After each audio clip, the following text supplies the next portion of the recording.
On dit que c'était vraiment sa coutume. Jésus lui-même aime la fête. Alléluia. Et j'aimerais dire à quelqu'un, Jésus aime lui-même fêter. Jésus aime la fête. Et si Jésus aime la fête, ça veut dire que toi aussi tu dois aimer aussi la fête. Amen. Mais il y a fête et il y a fête. La Bible nous dit Jésus est descendu à la fête. Et lorsque Jésus partait à la fête, il a croisé quelque chose qui l'a marqué. À côté du temple, la Bible dit il y avait un grand nombre de malades. Il y avait des aveugles, des boiteux et des paralytiques. Et la Bible nous dit, Jésus, ayant vu vraiment ces personnes-là, va vraiment s'approcher. Parce que toutes ces personnes attendaient que l'eau soit agitée par un ange que Dieu envoyait. Et que lorsque l'eau était agitée, ces personnes-là tombaient dans l'eau et recevaient immédiatement leur guérison. Et la Bible dit, dans ce même endroit, il y avait un homme qui était malade depuis 38 ans. Et qui attendait son tour d'être guéri. Mais à cause de son cas qui était désespéré, cet homme n'avait jusque-là pas obtenu la guérison. Et Christ va aller vers cette personne-là directement.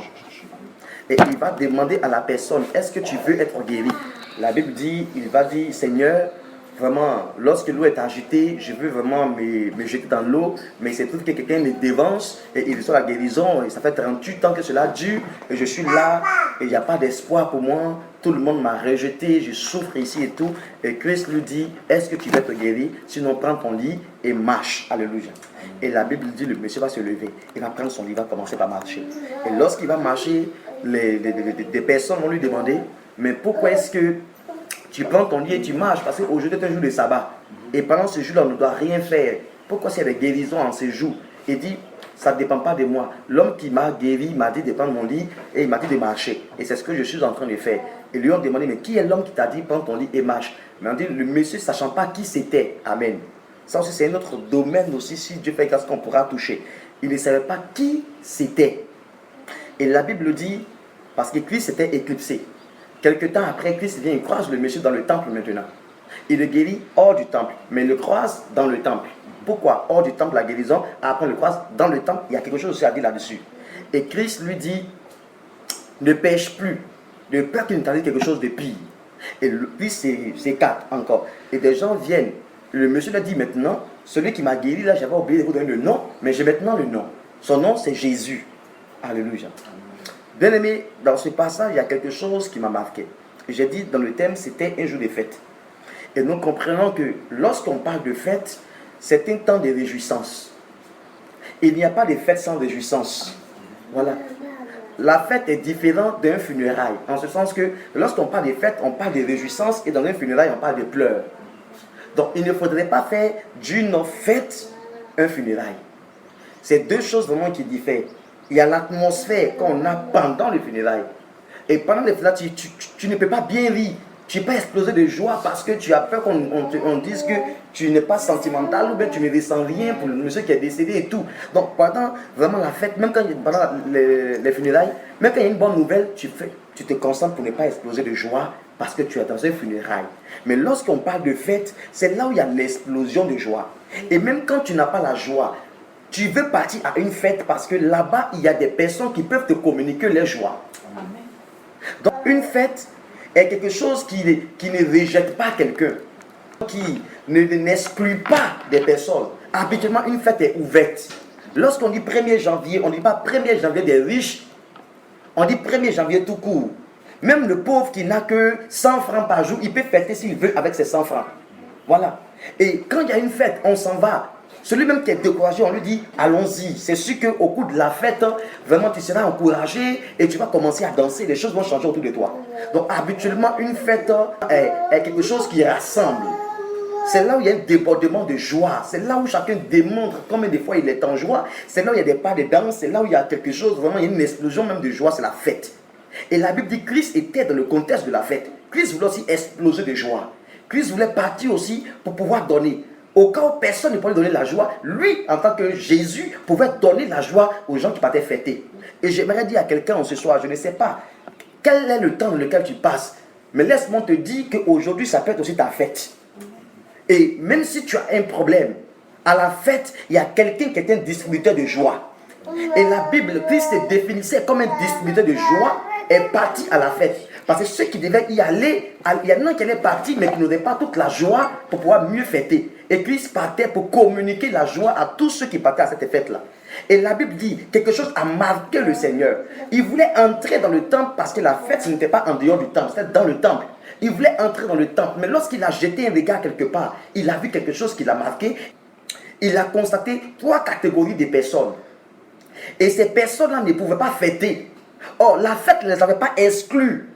Ces personnes pouvaient fêter, mais à cause de leurs conditions, ces personnes se sentaient être rejetées sans que la fête même ne les a rejetées.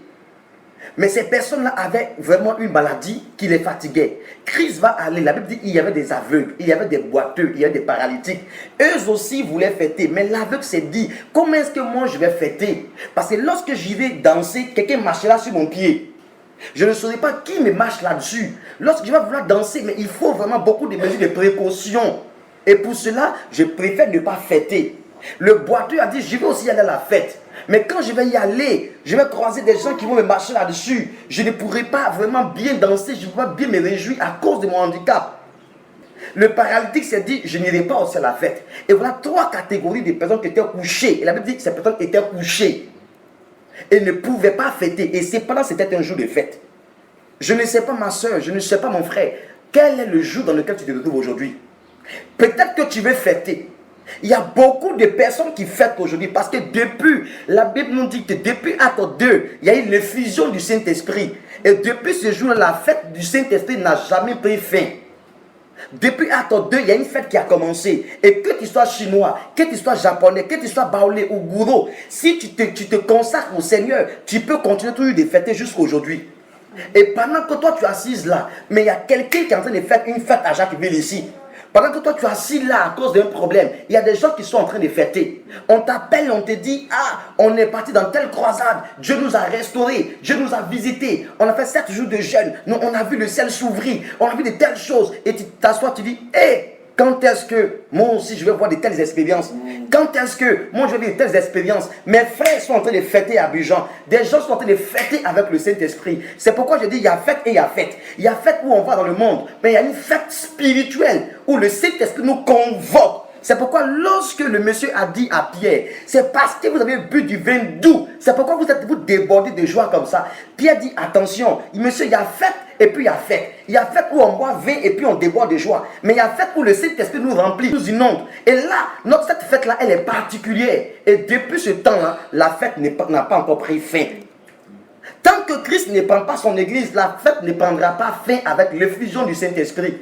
Mais beaucoup ne vivent pas cette fête-là. Et pourtant, ils sont aux alentours du temple. Ils sont aux alentours de ceux qui vivent la fête. Ils ne sont pas loin de ceux qui vivent la fête. Regarde dans ta famille, il y a des gens qui sont en train de vivre une fête à laquelle toi tu ne participes pas. Il y a des personnes qui sont en train de vivre une fête sur le plan spirituel, sur le plan matériel, sur le plan économique. Il y a des gens qui font une fête à laquelle toi tu ne participes pas. Et quand on te demande, tu dis c'est parce qu'il y a tel problème. Actuellement, ça ne va pas chez moi. Je n'ai pas d'habit pour partir. Je ne suis pas encore assez spirituel. Je n'arrive pas à sentir vraiment ma vie spirituelle évoluer. Et il y a tellement de raisons pour lesquelles tu décides de ne pas fêter. Mais c'est à cause de telles raisons que Christ viendra avec toi ce soir au nom de Jésus-Christ.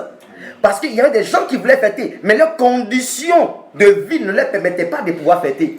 Et c'est à cause de 3 catégories de personnes là que Christ est parti à cette fête-là. Pour distribuer la joie, pour permettre à quiconque ne pouvait pas fêter, pensant qu'il était exclu, de sentir que la fête n'exclut personne. Et la fête du Saint-Esprit n'exclut personne, elle n'exclura personne. Chacun a droit de fêter. Ces 3 catégories de personnes-là, bien aimés, existent aujourd'hui dans le corps de Christ. Malheureusement, ces 3 catégories existent aujourd'hui dans nos communautés, dans nos lieux de prière, dans nos églises locales. Elles existent. La première catégorie, c'est les gens qui sont aveugles. Et qui est aveugle?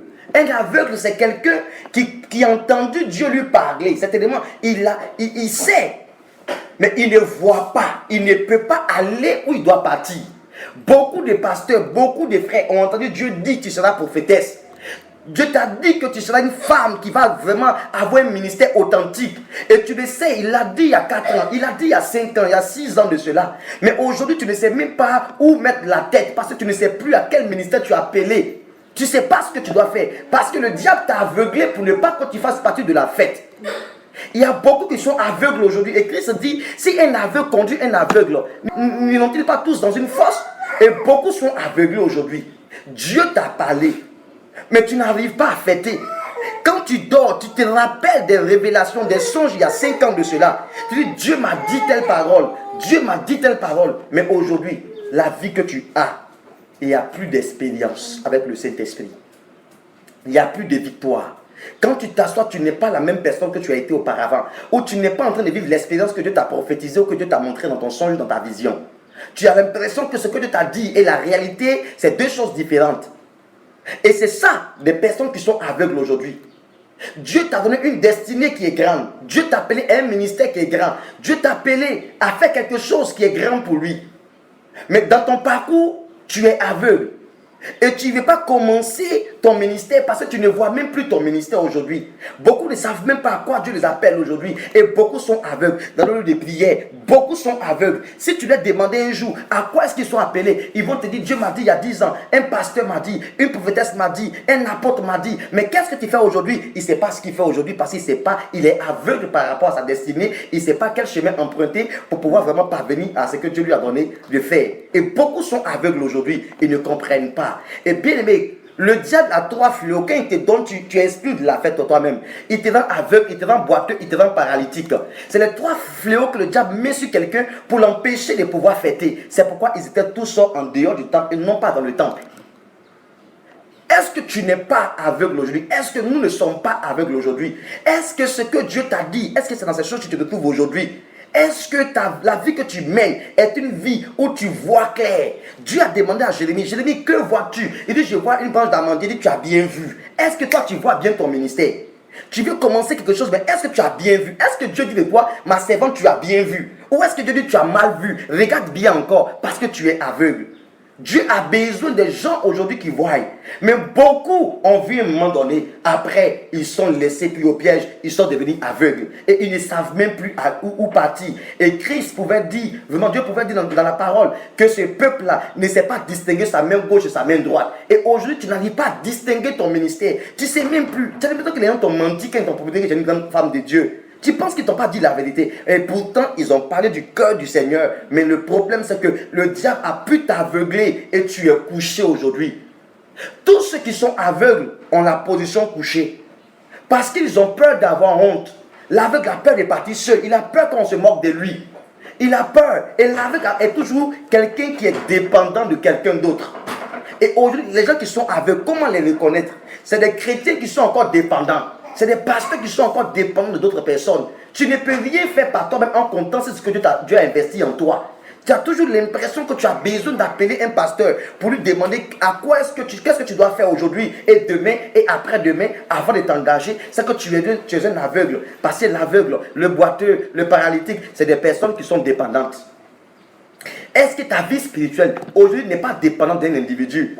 Est-ce qu'elle ne dépend pas d'un homme? Est-ce qu'elle ne dépend pas d'une sœur en Christ qui, soi-disant, a des visions, des révélations? Est-ce que tu ne l'appelles pas? Est-ce que tu ne comptes pas un peu trop sur l'homme? Et voilà pourquoi beaucoup aujourd'hui, la fête t'appelle, la cérémonie t'appelle, l'effusion du Saint-Esprit t'appelle. Mais pourquoi est-ce que tu n'arrives pas à entrer là-dedans? Mais c'est parce que tu es aveugle de ta destinée. Parce que tu es aveugle par rapport aux paroles que tu as posées sur ta vie. Tu ne crois même plus à leur réalisation. Tu ne crois plus en rien. Et ces personnes-là, malheureusement, remplissent nos lieux de prière. Si tu leur demandais, si un jour on faisait un micro-trottoir, on donnait un micro à un fidèle, quand est-ce que tu t'es converti? Il va dire 99. Quelles sont les expériences que tu as vécues depuis lors? Il n'y a pas d'expérience. Il est devenu religieux, il vient le dimanche pour des parties, mais il ne vit plus la vie de l'esprit. La sève du Saint-Esprit ne coule pas en lui. Et il n'arrive pas à vivre dans cette fête-là. Et il est exclu de la fête. Bien aimé, je ne sais pas si ta vie est aveugle présentement. Mais je suis une chose, c'est pour toi que tu puisses descendre à cette fête-là ce soir, au nom de Jésus. Je ne sais pas si tu continues de voir encore à quoi tu as appelé. Ou si tu es là, tu sais, mais tu ne sais pas quel est le chemin que tu dois emprunter pour parvenir à l'appel de Dieu dans ta vie. Tu sais que tu as appelé, mais tu es aveugle par rapport au chemin que tu dois emprunter pour parvenir vraiment à entrer dans ce que Dieu t'a dit de faire. Mais le Seigneur, à cause de toi, le Seigneur était parti à cette fête-là pour pouvoir aider les personnes à mieux fêter. Et le Seigneur vient vers toi en ce jour parce qu'il constate que à Yopougon, à Kumasi, à Abobo, en Chine, il y a beaucoup de chrétiens chinois qui sont dans la fête de l'effusion du Saint-Esprit parce que nous sommes à la fin des temps et la Bible est avancée, le jour se lève, la Bible dit dépouillons-nous des œuvres mortes de la chair et révélons les âmes de la lumière. Et beaucoup l'ont compris, ils commencent à jeûner, à prier et ils vivent des belles expériences avec le Seigneur. Il y a une femme qui m'a dit il y a quelques jours, quand je priais, je vois le ciel qui s'ouvrait et Dieu me parlait. Frère, moi-même, je n'ai jamais vu de telles expériences. Et elle me disait, c'est dit, waouh Seigneur, tu fais encore, bien aimé, mais où sommes-nous aujourd'hui? Est-ce que nous vivons de telles expériences aujourd'hui, frère? Là où je suis en train de te parler, il y a un chrétien qui est dans un pays, en Éthiopie ou au Mali quelque part, mais qui est en train de faire sa fête avec le Saint-Esprit, qui est en train de voir son premier miracle de paralytique, c'est là et qui marche présentement. Mais nous, où en sommes-nous, bien aimés frères? Est-ce que nous fêtons? Qu'est-ce qui fait que tu penses que tu es exclu de cette fête? Quelle est ta justification? Non, je suis aveugle. Mais c'est parce que Dieu sait que depuis que tes amis sont en train de fêter, toi tu n'es pas encore en train de fêter. C'est pourquoi Dieu passe pour que tu puisses commencer ta fête aujourd'hui, bien aimé. Il y a quelque chose que Dieu veut que tu fasses. Et l'aveugle, c'est l'homme qui sait ce que Dieu lui a dit, mais qui ne va jamais se lancer pour partir parce qu'il a peur de courir les choses sur son chemin. Il n'est pas très sûr vraiment de sa vision. Il n'y a pas seulement que des aveugles, il y a aussi des boiteux. À la différence vraiment de l'aveugle, c'est que le boiteux, lui, voit. Quand tu lui demandes sa vision, il peut te décortiquer sa vision. Mais ceux qui sont boiteux, c'est des gens qui n'arrivent jamais à l'heure. Il y a beaucoup de personnes qui doivent être bénies depuis 2013. Mais nous sommes en 2015 qui ne sont pas encore bénis. Si tu regardes bien, c'est des gens qui sont des boiteux spirituels. Ils connaissent leur vision. Ils sont en train de partir dans leur vision. Le problème, sauf que ces personnes-là vont tout doucement dans leur vision. Ils ne marchent pas selon la cadence de Dieu. Ils ne filent pas. Et Paul pouvait dire en Galates 5, verset 6, il dit, vous courez bien. Qui vous a appris à vous arrêter et à ne plus observer la vérité? Vous courez bien. Et la Bible nous parle d'une course. Il faut que nous courons. Il faut que nous avançons. Mais le boiteux ne peut pas courir. Il ne peut pas courir. Il sait ce que Dieu lui a dit. Il sait qu'il peut y arriver. Mais le problème, il prend tout son temps. Combien de chrétiens ne sont-ils pas des chrétiens boiteux aujourd'hui? Depuis leur conversion, ils ne sont même pas à même de pouvoir enseigner l'évangile à un nouveau converti. Ils ne peuvent même pas aider une âme dans son encadrement spirituel. Ils sont incapables de la moindre chose pour aider des personnes. Parce qu'ils prennent tout le temps. Ils prennent tout le temps. Et ça n'avance pas. Ils vont. C'est quelques temps après qu'ils s'en sortent. Ils vont. C'est quelques temps après que Dieu ait dit qu'il sera béni en 2014. Toi, c'est en 2017 que toi, tu es béni. Et Dieu sait que ce n'est pas ça. Ce n'est pas comme ça qu'il veut te faire. Dieu ne t'appelle pas à ce rythme-là. Il t'appelle à autre chose. Il faut filer. Il t'a donné les atouts pour pouvoir bouger.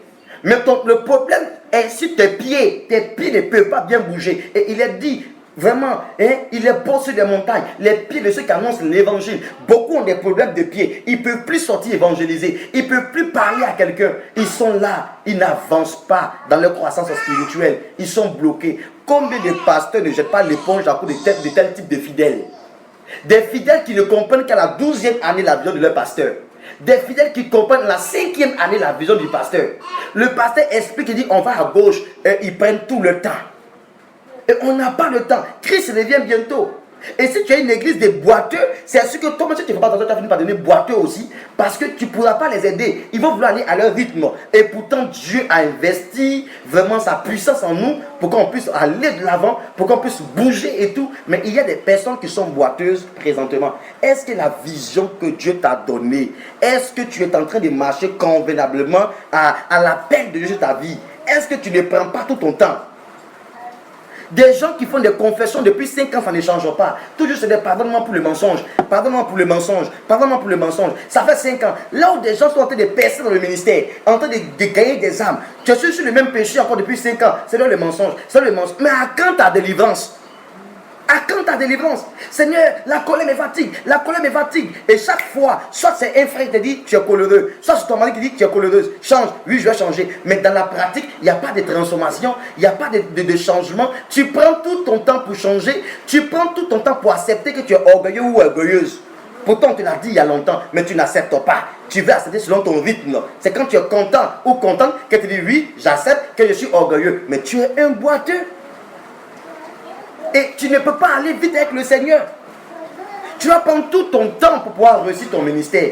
Et pourtant, tu as les atouts pour pouvoir le réussir. Mais ton problème, c'est que tant que tu n'es pas guéri, la fête ne pourra pas bien commencer dans ta vie. Il n'y a pas seulement que des boiteux, il y a des paralytiques. Le cas grave. Ce n'est pas de manière fortuite que le Seigneur a dû peut-être à un moment donné laisser les boiteux et les aveugles et il s'est dirigé vers un paralytique. Pourquoi il s'est dirigé vers un paralytique? Parce que c'était le cas le plus compliqué dans cet endroit-là. Parce qu'à l'aveugle, on peut lui dire, jette-toi directement, la piscine est là. Tu n'as pas besoin de voir. Regarde, jette-toi seulement, cours, tu te jettes, tu es guéri en même temps. Au boiteux, il peut prendre tout son temps avec un peu de retard, mais il peut y parvenir. Mais le paralytique, il a ses deux pieds qui sont brisés et puis il est couché. Il ne peut pas se lever. Lorsque l'eau est agitée, lorsque ce monsieur veut partir se jeter, il se trouve qu'un aveugle l'a déjà dévancé parce que lui il ne voit pas, mais peut courir. Un boiteux l'a déjà dévancé parce que lui il voit, peut-être qu'il va avec un peu plus de retard, mais il va y arriver un jour. Parce que le jour où il y aura 5 paralytiques et un seul boiteux, le boiteux va entrer dans l'eau avant les 5 paralytiques. Donc le boiteux a plus une longueur d'avance sur les paralytiques. Et quand il est arrivé, il s'est dirigé vers la personne qui souffrait plus. C'est pourquoi j'aimerais dire à une personne ce soir, Dieu connaît ta souffrance, Dieu connaît tes problèmes. Et c'est pourquoi Dieu viendra vers toi. Parce qu'il sait que dans ta famille, tu as le plus grand besoin. Il sait que dans ta vie spirituelle, il y a un grand besoin là-bas. Et Dieu va peut-être même laisser certaines personnes et il viendra te secourir d'abord parce qu'il sait qu'il y a un besoin qui se pose. Et je le prophétise dans ta vie ce soir. Que Dieu se presse de venir jusqu'à toi. Parce que Dieu sait qu'il y a tellement de choses qui t'empêchent de pouvoir tomber dans l'eau. Tellement de choses qui t'empêchent de pouvoir vraiment sortir de ton mal. Et Jésus-Christ vient vers toi pour changer ta situation. Les aveugles, les boiteux et les paralytiques, ils étaient tous couchés. Chose bizarre. Tous les trois étaient couchés. Bien-aimé, quelle est ta position dans le Seigneur présentement? Es-tu debout, en train de courir ou couché? Il y a des gens qui sont en genoux, il y a des gens qui sont couchés, des gens qui sont arrêtés, des gens qui sont en train de marcher et il y a des gens qui sont en train de courir. Quelle est ta position présentement? Est-ce que tu es couché? Mais ce qui va te faire coucher, c'est le problème qui est en toi. Beaucoup sont couchés présentement parce qu'ils disent, moi je ne vois plus rien. Moi Dieu ne me parle plus comme il parle à l'autre soeur. Et moi je ne sens plus quelque chose. Ma vie est fade. Et ces choses-là font que ces personnes-là sont couchées. Et ne peuvent pas se lancer dans la bataille. Oh, la Bible dit, maudit soit quiconque fait l'œuvre de Dieu avec négligence.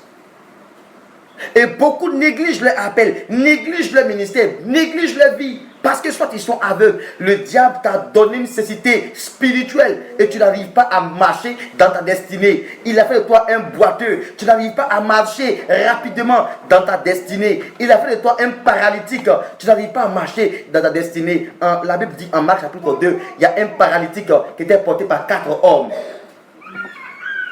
Un boiteux, on peut le porter par 2 personnes. L'aveugle, on peut le conduire, une seule personne peut conduire l'aveugle. Mais un paralytique, il fallait 4 personnes pour le porter.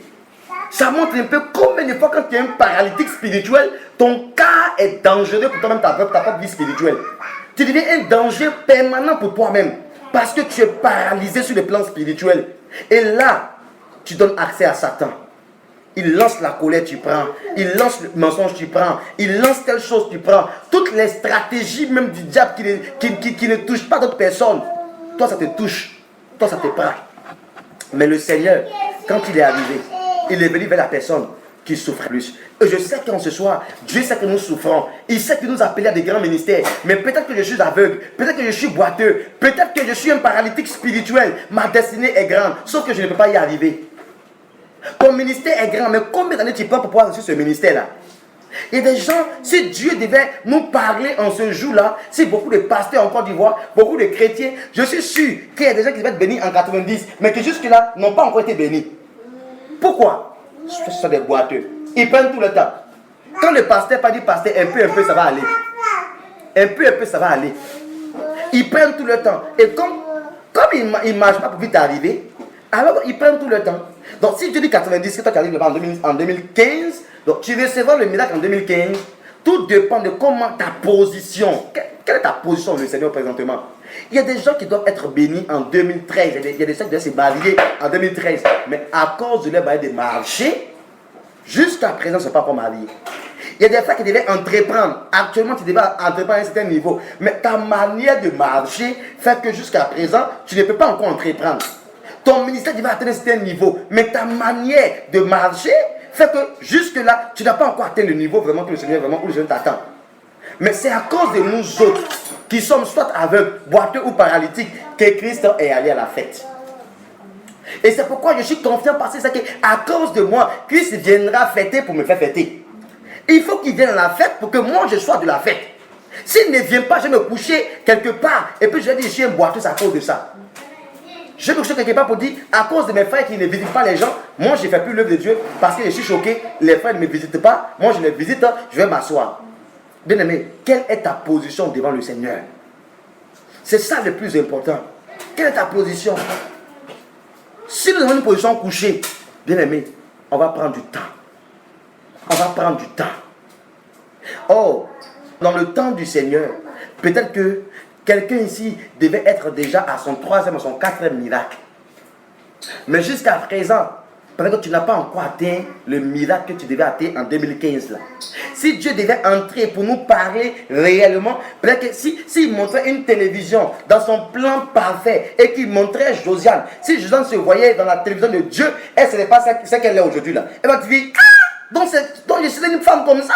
Dieu dit oui, c'est ce que tu es dans mon écran là. C'est comme ça que moi je te vois. Alléluia. Je te vois une femme qui bouge, une femme qui évangélise, une femme qui est terrible dans les dons et dans les miracles, une femme vraiment qui est obéissante à la voix de Dieu. Et tu peux te dire toi-même aujourd'hui, tu te dis, mais de la manière que je me vois dans l'écran de Dieu, est-ce que c'est ce que je suis présentement? Si Dieu montrait ange dans son écran, peut-être que je ne serais même pas là où je suis présentement là. Si Dieu nous montrait dans son écran, on ne serait pas là où nous sommes présentement. Frère, si Dieu te montre ce que tu devais être en 2015 là, si tu respectais tout ce qu'il t'a dit de faire, présentement, il y en a qui devaient être en train de voyager. Il y en a qui devaient être déjà en train de bouger, aider les églises à évoluer dans la vie. Et les gens qui sont en train de, on doit appeler comme ça l'église, Assemblée de Dieu, baptiste, pour qu'il y ait des réveils spirituels, pour que le corps de Christ se porte bien. Mais où sommes-nous aujourd'hui? Nous sommes couchés. Qu'est-ce qui te donne cette position couchée là? Quel est le frère qui t'a blessé puis tu es couché? Quelle est la soeur qui t'a blessé puis tu es couché? Quel est l'événement marquant qui s'est produit et pour lequel tu es couché? Et tu es assis, tu te dis pour moi c'est fini. C'est pendant que d'autres sont en train de fêter dans le temple. Il y en a qui dansent, il y en a qui pleurent. Bien aimé, c'est ça l'église aujourd'hui. Il y en a qui fêtent et qui comprennent les pensées de Dieu. Qui comprennent l'œuvre de Dieu. Qui comprennent la vision de Dieu. Mais il y en a qui sont là et qui ne fêtent pas, ils ne comprennent rien de leur ministère. Vous ne leur demandez même pas même le corps de Christ même, s'il peut t'expliquer quelque chose. Eux-mêmes, les propres ministères, ils ne comprennent rien. Et pourtant, il y a des jeunes frères, il y a des pasteurs. Quand tu le croises, tu es édifié. Le monsieur comprend son ministère. Le monsieur comprend son appel. Il sait à quoi Dieu l'appelle. Il y a des frères, quand tu le croises, quand il t'appelle au téléphone, après même quand tu es au téléphone, tu as envie de prier. Et il y a des personnes comme ça.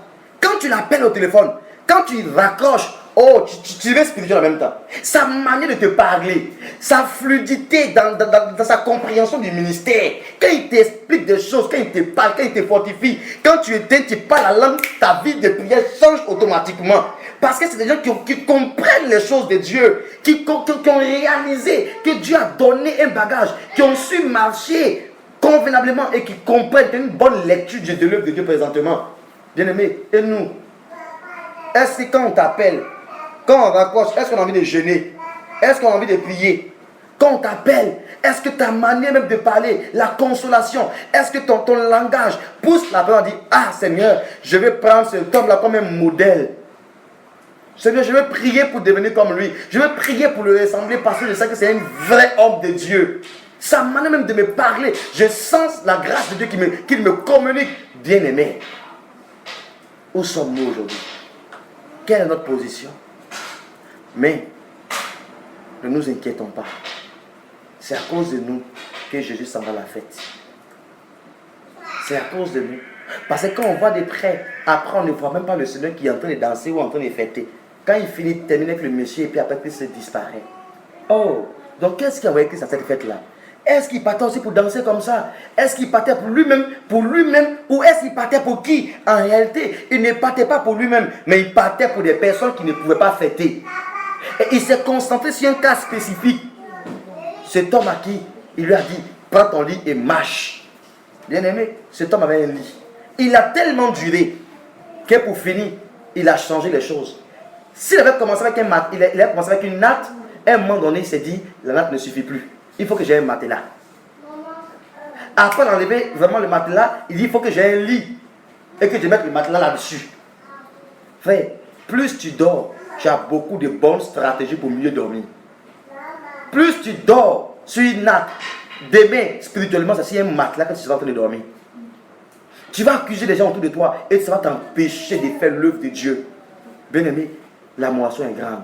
Il y a de la place pour tout le monde. Personne ne peut t'empêcher de réussir ton ministère. Personne ne peut être un frein pour ton ministère. Le seul frein pour ton ministère, c'est toi-même qui peux être un frein pour ton ministère. Personne ne peut être un frein pour ton ministère. Si tu sais suivre ce que Dieu te dit de faire, personne ne pourra t'empêcher de réussir dans l'œuvre du Seigneur. Que Dieu nous aide. Que Dieu nous aide. On a besoin de prêt. Le Seigneur guérit cet homme. Lorsqu'il le guérit en dehors du temple. Je termine avec. Il le guérit en dehors du temple. Mais une fois le monsieur est guéri, la Bible dit que le monsieur là va entrer dans le temple. Bien aimé, il y a quelque chose à comprendre là. Nous rencontrons des païens. Nous les rencontrons toujours, ils sont en dehors du temple. Le temple ici est l'image du corps de Christ. Nous les rencontrons en dehors du corps de Christ, ils ont tous des problèmes. Des problèmes de santé, des problèmes de loyer. Les païens souffrent autour de nous aujourd'hui, frère. Et comme Christ, à cause d'eux, nous devons fêter. Alléluia. Est-ce que j'ai parlé à quelqu'un? À cause de la souffrance des gens autour de toi, bien aimé, il faut donner la joie aux gens. Quand on te croise, Josiane, il faut que le païen se dise, non, celle-là, elle est chrétienne, c'est une enfant de Dieu. Quand on te croise, il faut qu'il y ait quelque chose qui touche le païen, bien aimé. Il y a des endroits où Dieu veut t'envoyer, pas dans ces endroits-là, il y a des boiteux, des aveugles et des paralytiques qui sont couchés. Ils ont besoin de l'aide du ciel, mais Dieu veut que toi, tu puisses aller à cette fête-là. Alléluia. C'est pourquoi soyons sensibles au Saint-Esprit. Dieu peut te dire, lève-toi et va dans tel endroit, va à Djamé, frère, à 21h. Tu vas te dire, là-bas il y a des braqueurs. Mais c'est à cause de ces braqueurs que Dieu te dit, vas-y, parce qu'il y a quelque chose que tu dois leur communiquer, parce qu'ils ne sont pas de la fête depuis que c'est les morts, ils sont hors de la fête, mais ces braqueurs doivent être de la fête parce que toi tu seras de la fête avant eux. Bien aimé, des gens souffrent. On les croise tous hors du corps. Et Christ rencontre cet homme-là. Christ le guérit. L'image de la conversion. Quand Christ guérit ce monsieur, automatiquement, il entre dans le temple. Il entre dans le corps de Christ maintenant. Et qu'est-ce qui va se passer? Christ ne le croisera plus en dehors. Mais Christ va le croiser où? Dans le temple, dans le corps. C'est là que Christ le croise maintenant. Mais le problème du monsieur et notre problème à nous aujourd'hui, pasteur, on a un véritable problème. C'est que Christ a prêché l'évangile au monsieur. Mais quand il est entré dans le temple, les gens sont arrivés pour voir un peu si le monsieur était costaud dans la parole de Dieu, c'était costaud dans l'évangile. Ils le croisent, on dit, monsieur, pourquoi est-ce que toi tu marches? On sait que toi là tu es paralytique, tu marches pourquoi? Il dit, le monsieur qui m'a guéri m'a dit. Entre-temps, frère, dans la langue hébraïque, le terme guéri ne veut pas seulement dire guéri, parlant de la guérison physique. Guéri veut dire se délivrer, veut dire restaurer. Voilà, la délivrance. Donc, cet homme qui m'a délivré du péché, cet homme qui m'a délivré des démons, il m'a dit de prendre mon lit et de marcher. Maintenant, on demande au monsieur, ok, on t'a compris, quel est le nom de celui qui t'a dit prends ton lit et marche? Monsieur ne connaît pas le nom de la personne. C'est le problème de l'église actuelle. Alléluia. C'est le problème de l'église présentement. Bien aimé, nous sommes experts pour évangéliser les païens, mais nous ne sommes pas experts pour enseigner ces personnes. On pose une question, le monsieur dit, l'homme qui m'a guéri, il ne savait pas qui l'a guéri. Beaucoup de chrétiens disent, ils disent Jésus, mais ne connaissent pas Jésus réellement. Beaucoup disent Jésus est Seigneur, mais beaucoup ne sont pas entrés dans le fin fond même du Seigneur pour comprendre même le Seigneur, frère, dans le fond. Beaucoup sont limités à une certaine dimension, mais parce que beaucoup de pasteurs n'enseignent pas ceux qui sont hors du corps. Quand ils entrent, on les laisse comme ça. Mais Christ va être le modèle de tout bon pasteur. Il prêche l'évangile. Monsieur entre dans le temple, l'image du corps. Mais quelque temps, quand il est bombardé par les sacrificateurs ou par les pharisiens, il ne peut pas répondre. Il ne sait même pas qui l'a guéri, même il ne sait pas. Jésus le retrouve dans le temple. Et Christ lui dit, ne pêche pas de peur qu'il t'arrive quelque chose de pire. Je n'ai jamais vu Christ dire, je m'appelle Jésus. Jésus n'a pas dit son nom au messieurs. Il n'a pas dit, je m'appelle Jésus, je suis quitté au ciel, je suis le pain de vie et tout, c'est moi Jésus, le Fils de Dieu. Il n'a rien dit. Il dit, ne pêche plus de peur qu'il t'arrive quelque chose de pire. Christ a dit ça, Christ est parti. Les gens sont revenus encore. Ils pensaient trouver le Messie encore dans l'ignorance. Alléluia. Bien aimé, ton ignorance d'aujourd'hui doit prendre fin. La manière que tu connais Christ dans le corps aujourd'hui là, bientôt tes détracteurs, lorsqu'ils viendront vers toi pour s'opposer à ta foi, il faut qu'on te dise, il est écrit 3 fois comme Christ ton frère en Matthieu 4. Est-ce que tu es outillé dans la parole de Dieu pour défendre l'homme qui t'a guéri, pour connaître l'homme qui t'a guéri? Tu penses connaître le Christ, mais tu ne le connais pas dans sa profondeur. Et la Bible dit, vous connaîtrez avec tous les saints, quelle est la hauteur, la largeur, la longueur et la profondeur de Dieu, frère. On doit connaître Christ. Il a été guéri, il entend dans le corps, mais il ne connaissait pas personnellement Jésus. Jésus le croise à nouveau. Il dit, ne pêche plus de peur qu'il te dise quelque chose de pire. Mais quand des gens arrivent vers le monsieur encore à nouveau, il dit, quel est l'homme qui t'a dit pendant les marches? Il dit, c'est Jésus qui m'a parlé. Alléluia. C'est Jésus qui m'a parlé. Bien aimé, on ne pouvait plus l'attaquer maintenant parce qu'il était prêt. Il avait été enseigné maintenant, frère. Mais il y a quelque chose, bien aimé. Jésus n'a pas dit, je m'appelle Jésus, comme il a su qu'il s'appelle Jésus. Il y a quelqu'un qui ne connaissait même pas qui l'a guéri. On lui a dit l'homme qui m'a guéri. Maintenant, comment Jésus ne s'identifie pas en tant que Jésus? Il dit seulement ne pêche plus. Et puis le monsieur dit l'homme qui s'appelle Jésus. Pourquoi il a enlevé le nom de Jésus? En réalité, le monsieur a compris quelque chose. Il a compris qu'il pouvait avoir plusieurs miracles qui pouvaient se faire sans que ce soit Jésus qui soit l'auteur des miracles. Mais il a identifié miracle et miracle.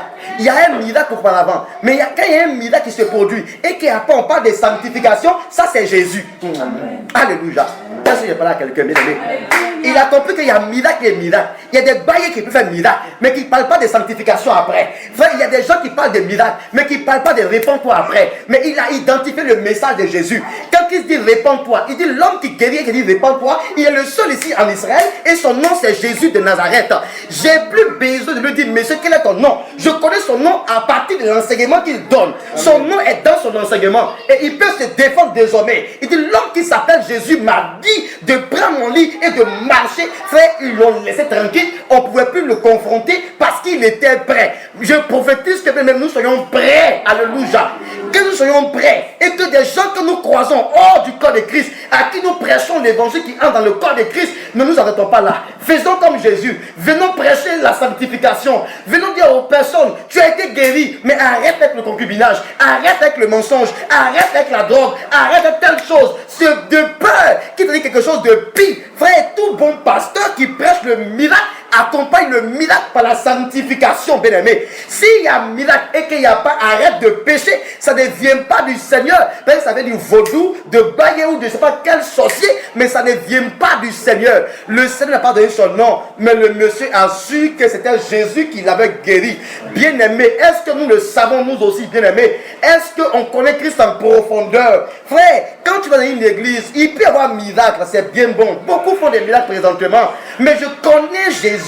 Quand il fait un miracle, son second message c'est répands-toi, ne pêche plus. C'est là que je reconnais que le pasteur dans l'église duquel je suis allé prier était vrai pasteur. Parce que derrière le message, derrière l'évangélisation ou le miracle, il y a un mot qui a suivi, c'était sanctification. Donc quand il y a sanctification, Jésus y est. Quand il y a un miracle sans sanctification, Jésus n'y est pas, bien aimé. Voilà l'enseignement que le Seigneur veut nous donner à partir de ce passage en ce jour. Alléluia. Bien aimé, on va faire des miracles demain. Mais qu'est-ce qu'on va pas pour suivre ces miracles-là? Parce que beaucoup font des miracles aujourd'hui. Mais tu ne les entends jamais dire sanctifiez-vous. Ils ne prêchent même pas la sanctification. Mais ils sont experts, ils te touchent là, frère, ta maladie te quitte automatiquement. Mais quand tu écoutes après, c'est l'argent qui prêche. C'est l'argent, l'évangile de prospérité. Et il fait beaucoup de miracles. Mais c'est l'évangile de prospérité. Et Christ n'est pas là-dedans. Alléluia. C'est le discernement que tu dois avoir. Derrière tout miracle, il faut qu'il y ait repentance. S'il n'y a pas de repentance derrière un miracle, ce n'est pas Christ qui est l'auteur de ce miracle. Parce qu'il a dit qu'à la fin des temps, frère, il y aura beaucoup de miracles qui seront faits. De faux prophètes s'élèveront. Il y aura des miracles qui vont être faits. Mais il y a un miracle et il y a un miracle, bien aimé. Et ce sont ces personnes-là que nous devons confronter. Des gens qui font miracle, frère. Parce qu'on dit, frère, le miracle est quelque chose de tellement important pour les païens. Quand ils voient ça, ils vont en masse vers ces personnes. Mais nous aussi, est-ce que nous faisons des miracles? On parle un peu trop et c'est agaçant aujourd'hui. Le Seigneur veut qu'on dise à la femme qui n'enfante pas, tu vas enfanter. Alléluia. Frère, le Seigneur veut qu'on dise aux paralytiques, lève-toi, prends ton lit et marche, bien-aimé. Le Seigneur, notre Dieu, était un Dieu de miracles. Mon Dieu, nous, on accuse les gens qui font des miracles, mais on ne prouve rien, nous aussi. On dit non, lui là il est faux. Non, lui là il est faux. Non, lui là il est faux. Et le peuple dit oui, il est faux, mais il fait un miracle. Toi tu es bon là, quel miracle même tu fais? Même pour parler, tu ne peux même pas guérir quelqu'un même de parler. Et tu oses critiquer, il fait un miracle. Toi pour Dieu là c'est où maintenant? Que vas-tu dire quand on te dit une telle chose? Tu vas dire quoi? Tu accuses, dis que c'est pour Satan. Donc ah bon, tu es en train de confesser que Satan est plus puissant que Jésus. Sinon, montre-nous pour Jésus maintenant. Tu dis que Jésus est plus puissant que Satan. Montre-nous maintenant pour Jésus. Frère, qu'est-ce qu'on fait maintenant? On ne peut rien faire. On passe notre temps seulement qu'à accuser. Et voilà le message que Dieu a voulu que je partage avec vous, frère. On passe notre temps à dire, ils sont faux. Oh, ils sont faux. Oh, ils sont faux. Et ceci, ils sont faux. Oui, ils sont faux, ils sont faux, ils sont faux. Toi qui es vrai, fais quelque chose pour qu'on sache que tu es vrai aussi. Fais quelque chose qu'on voie. Parce que Christ n'était pas puissant seulement qu'en parole. Il était puissant en parole et en œuvre devant Dieu et devant les hommes. Il n'était pas seulement que puissant en parole. Paul dit le homme de Dieu ne consiste pas seulement en parole mais en puissance. Bien aimé, quelle est la puissance que tu démontres aujourd'hui? On a prêché un évangile, frère, parfois qui a une fuite en avant. On a peur de cette expérience, on ne veut pas y aller, et ceux qui font, on les accuse. Même quand ils sont de Dieu, même on les accuse aussi. Bien aimé, le temps est arrivé où il faut que nous prouvons que Dieu nous a appelés. Il faut que nous prouvons. Mais lorsque tu dis l'autre est faux et que tu arrives et que tu prêches, on voit les signes. On dit Simon le magicien avait longtemps prêché un faux évangile. Il avait embobiné plusieurs personnes. Mais la Bible dit, lorsque Philippe est arrivé, il a commencé à prêcher. Les gens disent, ah, Simon nous a trompés. Parce que c'est que nous on disait que c'est ce que Simon fait qui était de Dieu là, c'est pas ça qui est de Dieu. Mais c'est pour Philippe qui est de Dieu. Bien aimé, qu'est-ce que toi tu fais pour que les Simons soient démasqués? Que faisons-nous pour que le peuple là commence à vomir les Simons, les magiciens de la Côte d'Ivoire? Que faisons-nous? On n'est pas utilisé dans la puissance.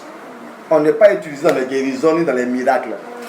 Quand on ouvre la Bible, on peut réciter Genèse 1 jusqu'à Apocalypse 22. Mais quand on finit, même Djokwadjo ne sort pas du corps de la pauvre dame. Elle n'est même pas guérie. Même idée ne va pas. Petit problème même ne quitte pas la femme. Mais tu es expert dans l'explication de l'écriture, bien aimé, tu t'es trompé quelque part. Tu t'es trompé quelque part, il faut que tu revoies ta manière de concevoir le Seigneur. Parce que l'homme même que tu prétends être vraiment ton Dieu était puissant en parole et en acte. Mais toi où tu es présentement, il faut, frère, qu'on délivre des personnes. Et il faut qu'on prêche vraiment l'évangile pour sauver des âmes et qu'on accompagne ça par l'évangile de sanctification et qu'on voit les miracles. Le peuple va dire, le monsieur là, quoi qu'on dise, il nous aide. Parce qu'il nous prêche le vrai évangile, il nous parle de la sanctification et il guérit les malades, il ressuscite les morts. On peut croire en ce qu'il dit. Bien aimé, il faut que je nous aide. Ce que tu évangélises là, à quel niveau les laisses-tu? Ils sont dans le temple qui font la moitié des abandons. C'est ce qu'on n'a pas devoir faire présentement. C'est ce que plusieurs, c'est ce que nous tous, c'est ce que nous faisons. On est pressé à évangéliser une âme. Mais dès qu'un on le connaît plus, oh, débrouille-toi toi seul. Tu as entré toutes les manières, tu es déjà entré dans le temple, c'est fini. Débrouille-toi, toutes les manières. Faites seulement, faites. Et dans la fête là, beaucoup fêtent, mais ils ne sont pas bien assis de la parole. Beaucoup fêtent, mais l'enseignement solide leur manque. Dans leur fête, ils peuvent ressusciter même si bien. Mais il n'y a pas l'enseignement. Le jour, des personnes, des détracteurs viennent te dire, mais toi là, dis-moi ceci, cela, oh, tu t'as tué. C'est un homme de miracle. Si tu dis qu'on va faire débat, il ne viendra jamais au débat télévisé. Il ne vient jamais. Quand il envoie, il veut parler la langue. On dit on ne parle pas langue ici, là, aujourd'hui, on ne parle pas langue. On dit il faut nous définir la parole de Dieu. Il ne vient pas. Parce que là, il veut parler la langue. Il veut voir un miracle. Mais le jour où tu seras devant 10 pasteurs pour débattre, personne n'est possédé. Ils sont tous des bons pasteurs. Tu parles la langue pourquoi maintenant? Tu fais quel... Il n'y a pas de miracle à faire ici. On dit aujourd'hui, là, on prend la Bible, là. On va décortiquer de la Bible. Tu fais quoi? On a essayé de faire une fête. Mais on n'est pas revenu les trouver dans la fête pour leur dire maintenant qui est Jésus. Quel est l'enseignement de base de Jésus? On ne leur dit pas comment reconnaître un vrai pasteur d'un faux pasteur. Ils ne savent rien. Regardez, si Christ ne venait pas, cet homme était mort comme ça. On ne l'agaçait pas. Qui est l'homme qui t'a dit, hein, quand on dit marche, qui est l'homme? Il ne peut pas dire. Il dit l'homme qui m'a dit, l'homme qui m'a dit. On dit mais son nom, mais l'homme qui m'a dit, l'homme qui m'a dit. C'est comme ça que nous faisons. C'est comme ça que nous faisons. Parce que beaucoup de nos pères spirituels nous ont laissé à la dimension de l'homme qui m'a dit. C'est cette dimension que beaucoup de nos pères spirituels nous ont laissé. L'homme qui m'a dit, et puis on se défend seul pour chercher son nom maintenant. On cherche son nom seul sur Internet, sur les réseaux sociaux, on cherche le nom de Jésus maintenant. On cherche un pasteur qui prêche et puis on passe son message sans passer dimanche dans nos communautés. On n'a pas bien été formés. Donc il y a des pasteurs maintenant qui sont là, c'est toujours le message sur Internet. Ils trouvent Castano, il prend, il s'en vient dimanche. À la réunion du soir, s'il a trouvé aussi un autre pasteur, il prend, il s'en prêcher. Parce qu'il n'y a pas une bonne formation avec ces personnes-là. Mais comme Jésus, retrouvons-le dans le corps de Christ. Retrouvons-le et disons-le. Voilà l'enseignement de Jésus maintenant. Quand on va leur dire ça, si un témoin de Jéhovah se présente, ils vont se défendre. Si un Barnabé se présente, ils vont se défendre. N'importe qui se présente, ils vont se défendre. Parce qu'on n'a pas forcément que les évangélistes les faire entrer dans le corps, mais en plus, ça, on les a formés. Car il dit, on a été établi pour le perfectionnement des saints en milieu du ministère. Pour le perfectionnement des saints. Mais où laissons-nous les gens aujourd'hui? Dans le corps, on les abandonne. Tous des pères spirituels ont laissé leurs enfants pour entrer se débrouiller seuls. Et en se débrouillant seuls, ils sont devenus Barnabas. En se débrouillant seuls, ils sont devenus témoins de Jéhovah. Parce qu'ils ne peuvent pas s'en sortir eux seuls. On les a embobinés dans des notions bizarres, des thèmes techniques là qu'ils ne comprennent pas. Ils sont devenus autre chose, ils sont des mormons. Bien aimé, où laisses-tu ton enfant spirituel? Est-ce que tu lui donnes une formation? Ou est-ce que tu dis, moi il y a ma partition, moi je l'ai envoyé dans le corps des cuisses, je le laisse là, je l'abandonne là? Bien aimé, que le Seigneur nous aide en cet après-midi. Bénis soyez-vous, que le Seigneur nous aide dans notre ministère, que nous ne soyons pas aveugles, que nous ne soyons pas boiteux, nous ne soyons pas paralytiques, et si nous l'étions, que le Seigneur vienne la fête pour nous donner ce qui nous manque, la guérison, pour que nous puissions fêter et qu'il nous forme encore davantage, pour que nous soyons des excellents pasteurs, pour défendre la parole de Dieu, défendre la doctrine du Seigneur, pour que vraiment l'œuvre de Dieu puisse émerger. Que le Seigneur nous bénisse.